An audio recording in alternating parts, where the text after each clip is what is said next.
გერმანიის ელჩი, რომელიც ქართული პოლიტიკური ცხოვრების მიმართ დიპლომატიისთვის არადამახასიათებელი ინტერესით გამოირჩევა, თავად გახდა ინტერესის ობიექტი ამჯერად მისსავე სამშობლოში. ალტერნატივა გერმანიისთვის, რომლის რეიტინგი ბოლო მონაცემებით სულ უფრო მზარდია, კითხვებს პეტერ ფიშერის საქმიანობაზე სვამს. კითხვების რაოდენობა 10-ია, ჯერჯერობით პასუხები არ ისმის.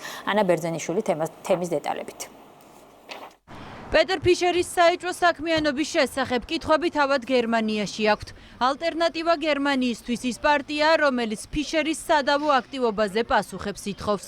ვის და რა მიზნით შეხვდა გერმანიის ელჩი ბოლო 10 კვირის განმავლობაში ოპოზიციისგან? ჰქონდა თუ არა მას ძვირად ღირებული ქონება მამუკა ხაზარაძისგან ნაქირავები.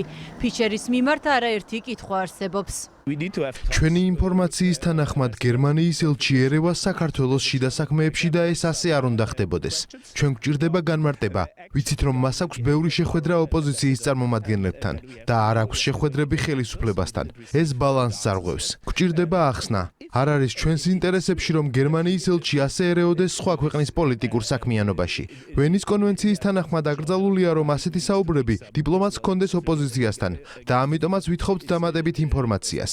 გერმანიის ხელისუფლებას დაუსვით კითხვები და ველოდებით პასუხს. ჯერ პასუხები არ მიგვიღია. თუ ეს მართალია და ის ერევა სხვა ქვეყნის საქმეებში, მაშინ პერსონალური ზომები უნდა მივიღოთ. დასაცავია საქართველოს სუვერენიტეტი, რასაც ევროკავშირი ახლა საქართველოსთან მიმართებაში აკეთებს, უბრალოდ ცუდია, რადგან ისინი ხალხის უმრავლესობის სურვილს არ აღიარებენ. პეტერ ფიშერი დიპლომატიურ ჩარჩოს დიდი ხანია გასცდა, მისი ქმედებები აზიანებს ქართულ-გერმანულ ურთიერთობებს. კითხვები, რომელიც ყველაზე რეიტინგული გერმანული პარტიიდან დაიცვა სახელისუფლებო გუნდისთვის ობიექტურია. ფიშერის ქმედებები კი კოლექტიურ ნაციონალურ მოძრაობასთან თანხვედრაშია. როგორ შეიძლება რომ ბერლინთან იყოს შეთანხმებული ის რომ მისი ელჩი ქვეყანაში პოლიტიკური პარტიის წარმომადგენლის მით უმეტეს ლიდერისაგან ქირაობდეს ბინას და კონდეს ფინანსური ურთიერთობა და თანაც ამასთან ერთად დადიოდეს კიდევ აქციებზე და სასამართლოებზე გავლენის მოხდენის ცდილობები კონდეს. წარმოუდგენელი რამ არის.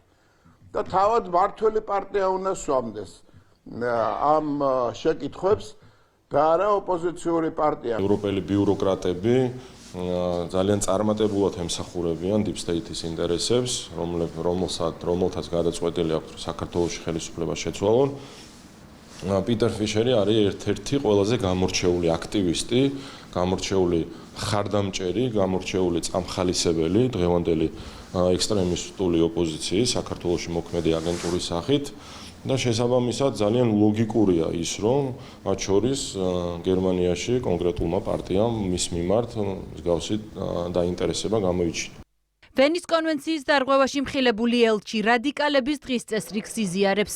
ის ღიად უჭერს მხარს ოპოზიციონერი პოლიტიკოსების მხრიდან ძალადობის წახალისების მცდელობებს. შესაბამისად, მის მიმართ დასმული შეკითხვები იქნება პრეცედენტი, რომ არც ერთი ელჩი ქვეყნის შიდა საქმეებში არ ჩაერიოს.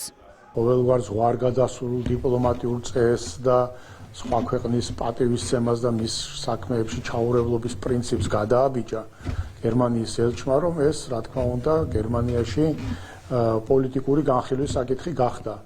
და კარგია, რომ ერთ-ერთმა ყველაზე დიდმა და წამყვანმა ოპოზიციურმა პარტიამ ამასთან დაკავშირებით შესაბამისი კითხვა გაუგზავნა გერმანიის მთავრობას. საელჩო ქრონიკის კითხვებს ამ დრომდე არ პასუხობს. დეპუტატების კითხვები უკვე გერმანიის საგარეო საქმეთა სამინისტროშია. თავად პეტერ ფიშერი დუმილს ამჯობინებს.